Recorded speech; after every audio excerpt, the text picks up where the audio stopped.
إن الحمد لله نحمده ونستعينه ونستغفره ونعوذ بالله من شرور أنفسنا ومن سيئات أعمالنا من يهده الله فلا مضل له ومن يضلل فلا هادي له وأشهد أن لا إله إلا الله وحده لا شريك له وأشهد أن محمدا عبده ورسوله أرسله بالهدى ودين الحق ليظهره على الدين كله ولو كره المشركون اللهم صل على محمد وعلى آل محمد كما صليت على إبراهيم وعلى آل إبراهيم إنك حميد مجيد اللهم بارك على محمد وعلى آل محمد كما باركت على إبراهيم وعلى آل إبراهيم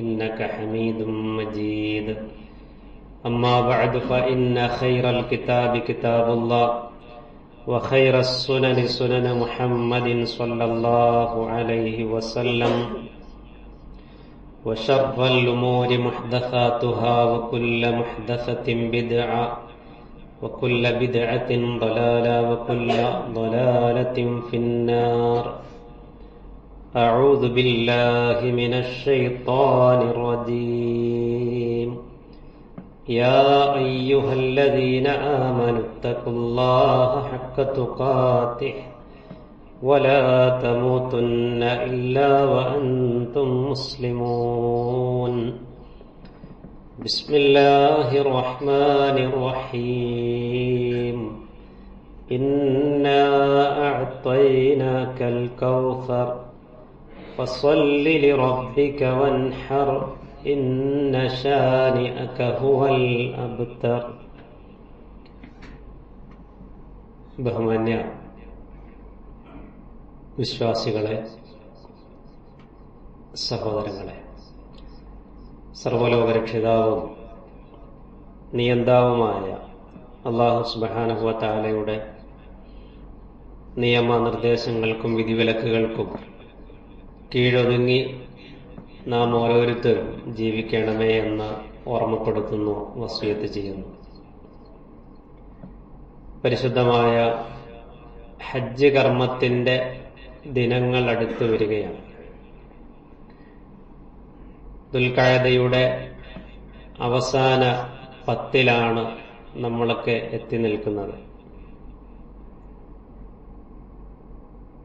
ബലിപെരുന്നാൾ കടന്നു വരുമ്പോൾ അതിലെ ഏറ്റവും മുഖ്യമായ ആരാധനാകർമ്മം, ഏറ്റവും പുണ്യകരമായ ആരാധനാകർമ്മം, അതാണ് ഉളഹിയ്യത്ത് എന്ന് പറയുന്നത്.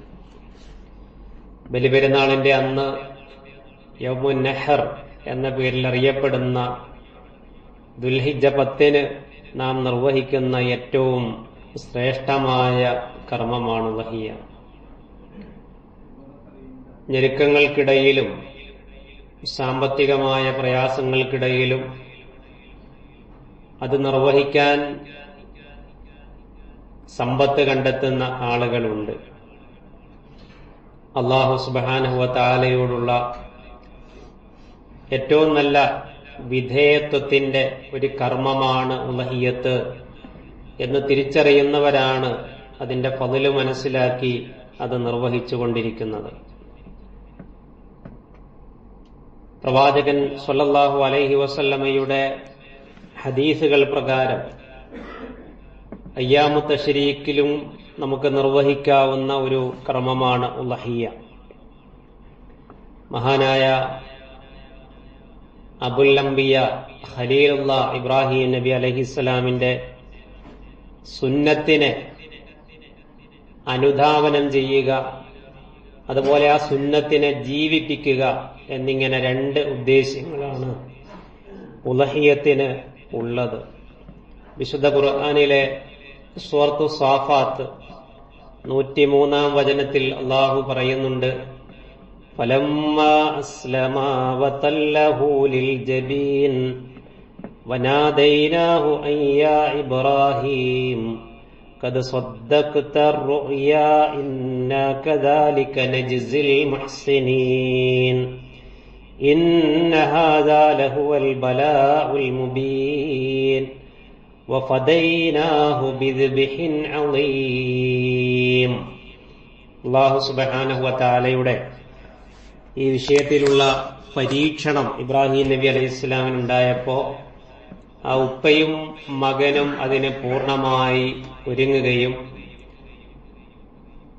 മകൻ ഇസ്മായിൽ അലൈഹിസ്സലാമിനെ ബലിയറുക്കാനായി ഇബ്രാഹിം നബി അലൈഹിസ്സലാം മിനയിലേക്ക് കൊണ്ടുവരികയും നിശ്ചയിക്കപ്പെട്ട സ്ഥലത്ത് അറുക്കാനായി കടത്തുകയും ഒക്കെ ചെയ്ത സമയത്ത് അല്ലാഹു സുബ്ഹാനഹു വ തആല ഇബ്രാഹിം നബി അലൈഹിസ്സലാമിനോട് പറയുന്നു, ഖദ് സ്വദ്ദഖ്ത റുഅ്യാ ഇന്നാ കദാലിക നജ്സിൽ മുഹ്സിനീൻ.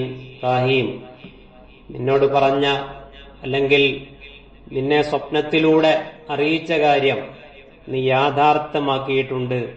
മുഹ്സിനുകൾക്ക്, സുഹൃതവാന്മാർക്ക് നാം ഇപ്രകാരമാണ് പ്രതിഫലം നൽകുന്നത്. ഇത് വ്യക്തമായ ഒരു പരീക്ഷണമായിരുന്നു. പകരം ഒരു ബലിമൃഗത്തെ അറുക്കുവാൻ അല്ലാഹു സുബ്ഹാനഹു വ തആല ഇബ്രാഹിം അലൈഹിസ്സലാമിന് നൽകി എന്നുള്ളതാണ്.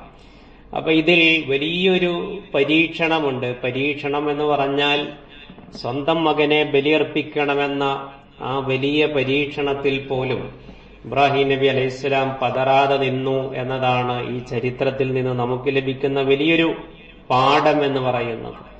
അപ്പൊ ആ ഒരു ചരിത്രത്തിന്റെ ഓർമ്മകൾ പുതുക്കിയാണ് ഉളഹിയ്യത്ത് കർമ്മം ഓരോരുത്തരും നിർവഹിച്ചുകൊണ്ടിരിക്കുന്നത്. ചില പണ്ഡിതന്മാർ അത് സുന്നത്താണ് എന്ന് പറഞ്ഞപ്പോൾ മറ്റു ചില പണ്ഡിതന്മാർ അത് വാജിബാണ്, നിർബന്ധമാണ് എന്ന് തന്നെ പറഞ്ഞത് കാണാം.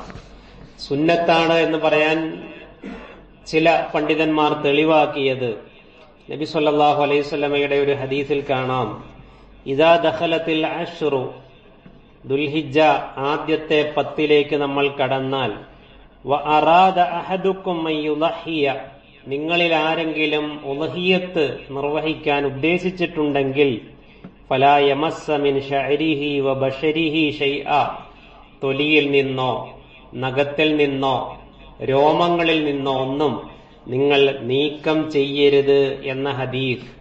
അവിടെ ഉദ്ദേശിക്കുന്നവർ എന്ന് പറഞ്ഞതുകൊണ്ട് അത് സുന്നത്താണ് എന്ന് പറഞ്ഞ പണ്ഡിതന്മാരുണ്ട്.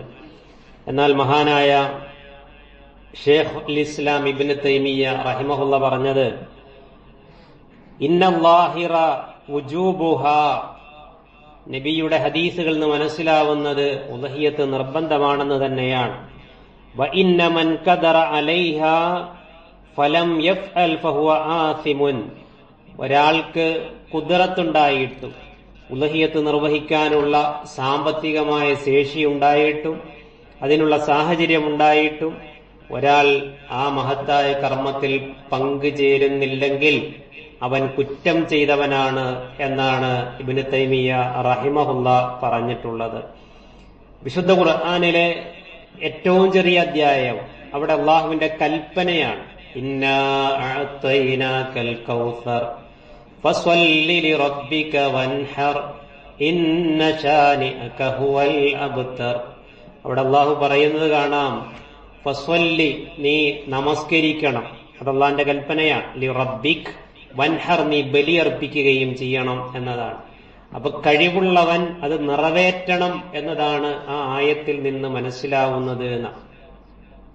അതേപോലെ വിശുദ്ധ ഖുർആനിലെ സൂറത്തുൽ അൻആം, കാലികൾ, കന്നുകാലികൾ എന്ന പേരുള്ള അധ്യായം, അതിൽ 162 വചനത്തിൽ പ്രവാചകനോട് അല്ലാഹു പറയുന്നുണ്ട്. നമ്മൾ മുമ്പ് ഒരിക്കൽ ഓതിയിട്ടുള്ള ഒരായത്താണത്. ഖുൽ ഇന്ന സ്വലാത്തി വനുസുക്കി വമഹ്യായ വമമാതി ലില്ലാഹി റബ്ബിൽ ആലമീൻ. ഖുൽ നബിയെ അങ്ങ് പറയുക, ആളുകളോട് പറഞ്ഞു കൊടുക്കുക, ഇന്ന സ്വലാത്തി, എന്റെ നമസ്കാരവും, വനുസുക്കി, എന്റെ ബലികർമ്മങ്ങളും, വമഹ്യായ വമമാതി, എന്റെ ജീവിതവും എന്റെ മരണവും, ലില്ലാഹി റബ്ബിൽ ആലമീൻ, ലോകങ്ങളുടെ റബ്ബായ എന്റെ റബ്ബിനു വേണ്ടി മാത്രമാണ്, അവന്റെ പ്രീതിക്കു വേണ്ടി മാത്രമാണ്. ആയത്തിൽ ഇന്ന സ്വലാത്തി എന്ന് പറഞ്ഞു, എന്റെ നമസ്കാരം അതെനിക്ക് നിർബന്ധമാണ്. വനുസുക്കി, എന്റെ ബലികർമ്മം, അവിടെയും അതിനോട് ചേർത്ത് പറഞ്ഞതുകൊണ്ട് അതൊരു നിർബന്ധ സ്വഭാവത്തിലേക്ക് എത്തുന്നു എന്നാണ്. അപ്പൊ കഴിവുള്ളവർ അത് നിർവഹിക്കുക തന്നെ വേണം. അതിലൊരു അനാസ്ഥ, ഒരു അശ്രദ്ധ, ഒരു നിസ്സാര മനോഭാവം ഉദഹിയത്തിന്റെ കാര്യത്തിൽ നമ്മളാരും കാണിക്കാൻ പാടില്ല എന്നുള്ളതാണ്.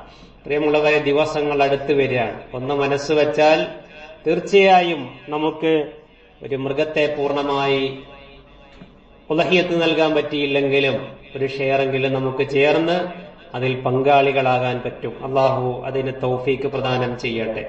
റസൂലുള്ളാഹി സ്വല്ലല്ലാഹു അലൈഹി വസല്ലം മക്കയിൽ നിന്ന് മദീനയിലേക്ക് ഹിജറ പോയ ശേഷം 10 വർഷമാണ് മദീനയിൽ ജീവിച്ചത്.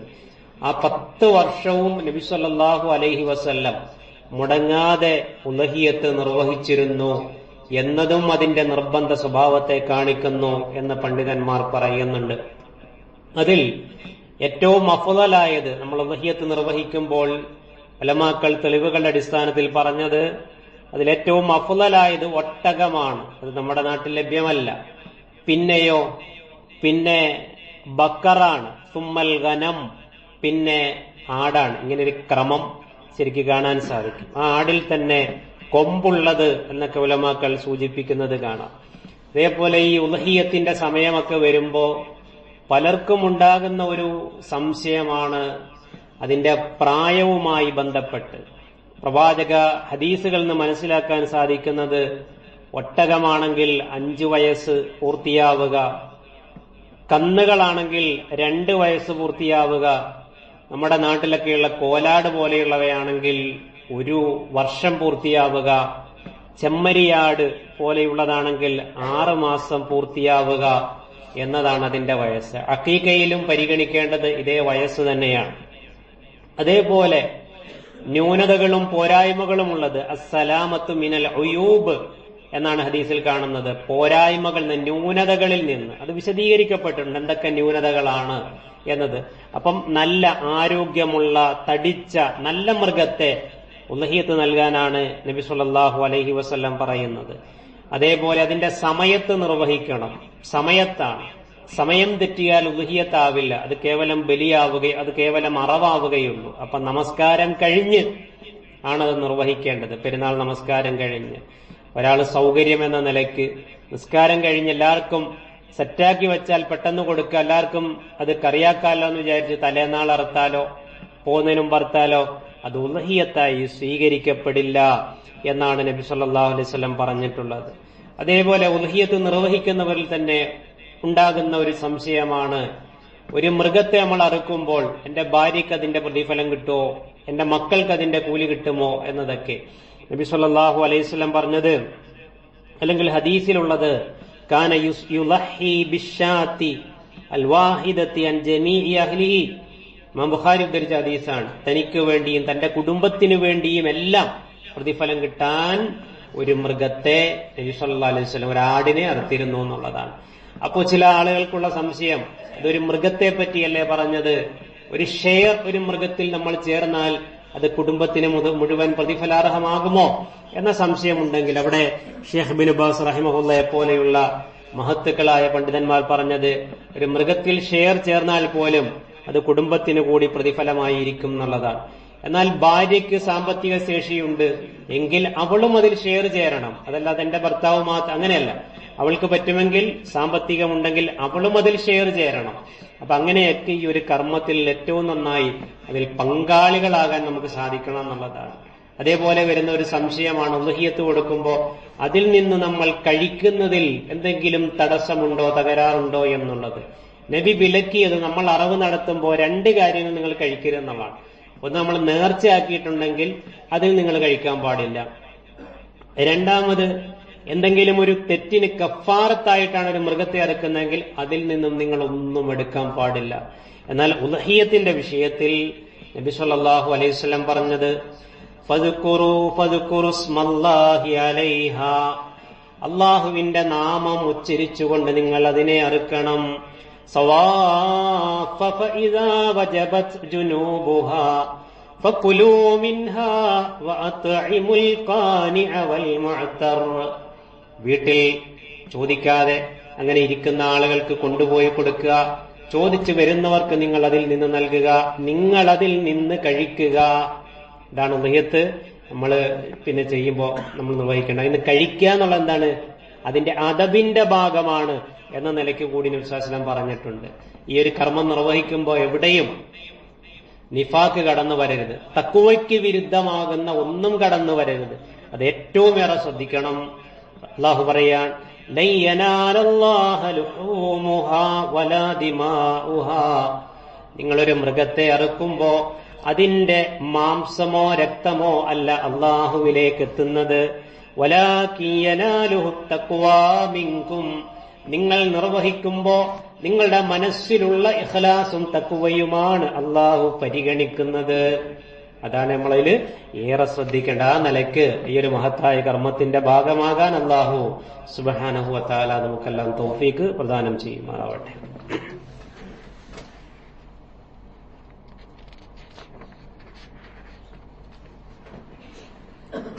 അൽഹംദുലില്ലാഹ് വസ്സലാത്തു വസ്സലാമു അലാ റസൂലില്ലാഹ് വഅലാ ആലിഹി വസഹ്ബിഹി അജ്മഈൻ. അമ്മാ ബഅദ്.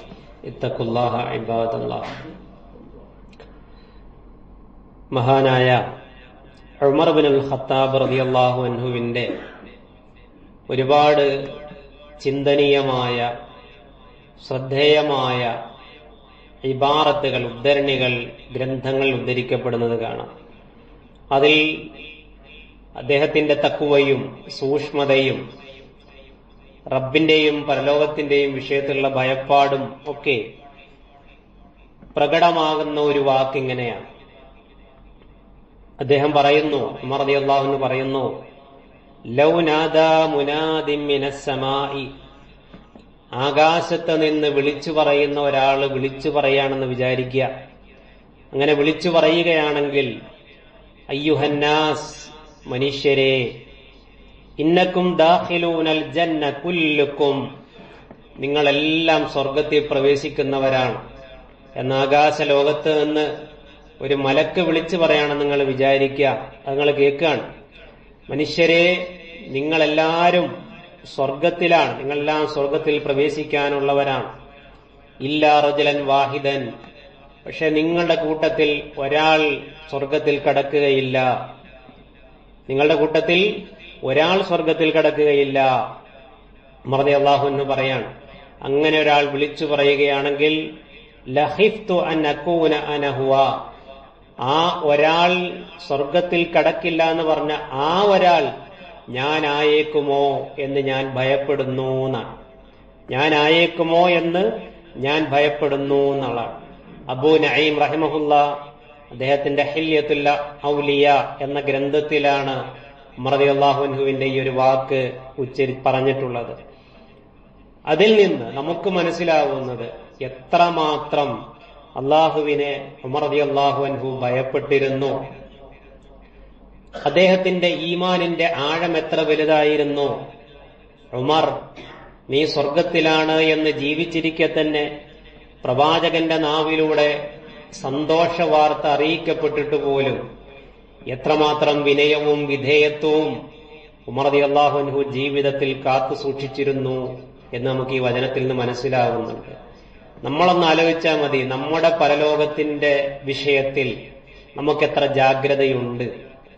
ശരിക്കൊന്ന് ആലോചിച്ചാൽ നമുക്ക് തീരെ ശ്രദ്ധയില്ലാത്ത, നമ്മൾ നിസ്കരിക്കുന്നുണ്ട്, നമ്മൾ പല നന്മകളും ചെയ്യുന്നുണ്ട്, പക്ഷെ പരലോകം എന്ന വിഷയത്തെ ഒന്ന് സീരിയസ് ആയിട്ടെടുത്ത് ഒന്ന് ആലോചിച്ചാൽ നമ്മളൊക്കെ വളരെ നിസ്സാരമായിട്ടാണ് പരലോക വിഷയത്തെ കാണുന്നത് നമുക്ക് മനസ്സിലാവും.